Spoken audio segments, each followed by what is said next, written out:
نتیجہ کیا ہو رہا ہے؟ جب آپ کو یا مجھے ان کی ضرورت ہے ہم وہ جا کے خرید رہے ہیں جو بلیک میں بک رہی ہے. میری بات میں بات مکمل کر لوں نا. آپ نے سوال نہیں آپ بات سمجھنے کی کوشش کیے. اگر ایک پروڈکٹ کی پرائس جو ہے وہ اس کی پروڈکشن سے کم ہو تو نیچرلی وہ ختم ہو جائے گی, وہ ناپید ہو جائے گی, اس میں کوئی اچھائی کی بات نہیں ہے.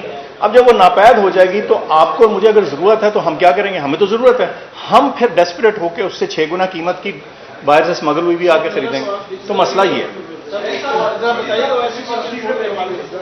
دیکھو میں اس کا یہ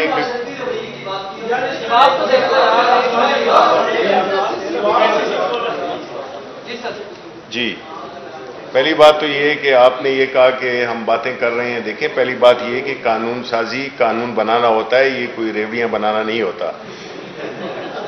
اس میں بڑا ہر نوک پلک ہر ایسپیکٹ کو دیکھنا پڑتا ہے. یہ نہیں ہے کہ آج ہم نے ایک چیز ہوئی ہے, قانون تو آلریڈی ہے لیکن وہ اس میں اتنے وہ ہے سکم ہے جس کی وجہ سے آپ دیکھتے ہیں کہ یہی بندہ جو کہ 2013 میں ریپ کر چکا تھا, اگر یہ اس وقت پکڑا جاتا, اس وقت کے قوانین ایسے سخت ہوتے تو یہ آج یہ دوبارہ کام کرتا نا. تو دیکھیں قانون اس کی وہی جو اس میں جو بھی سکم ہے ہم اس کو دور کرنے کے لیے, اور یہ سوچ دیکھیں جب آپ کسی بھی جرم کے لیے سزائے موت بناتے ہیں, یعنی سب سے میکسیمم سزا آپ تجویز کر رہے ہیں. دیکھو اللہ کو ہم تو وہ ہے نا کہ اللہ کو بھی جواب دینا ہے کہ اس میں کوئی غلط آدمی نہ آ جائے. میرا تو سب سے پہلا کنسرن یہ ہوگا کہ کسی غلط آدمی پہ کوئی ایسا قانون میں کوئی ایسا سکم ہو کہ ایسا ہو کہ مجرم نکل جائے اور جو وہ ہے جس نے کہ جرم نہیں کیا وہ بیچارہ جان سے دو ہاتھ بیٹھے. تو دیکھیں یہ بڑی اہم چیز ہے. دوسری بات یہ کہ جی ایک کو پکڑ لیا ہے, دوسرا بھی پکڑا جائے گا, کوئی بھاگ نہیں سکتا. آپ کو یاد ہوگا کہ جب زینب کیس تھا اس میں بھی یہی ایک بڑی ٹینشن, ایک بڑی اینگزائٹی ہے معاشرے میں, ہونی چاہیے. یہ شو کرتا ہے کہ ہمارا معاشرہ بھی اتنا اس میں وہ جان ہے کہ وہ ایک ایسا جرم جو کہ ہوا ہے جو کہ نہ ایک ہمارے ایک شہری کے ساتھ ہوا ہے, ایک خاتون کے ساتھ ہوا ہے, تو اس کے لیے یہ سب آپ لوگ ہم پورا ملک جو ہے تو اس کے لیے پریشان ہے, اور ہم چاہتے ہیں جلد از جلد اس کو پکڑا جائے. تو انشاءاللہ پکڑا جائے گا, اس کی آپ بالکل فکر نہ کریں.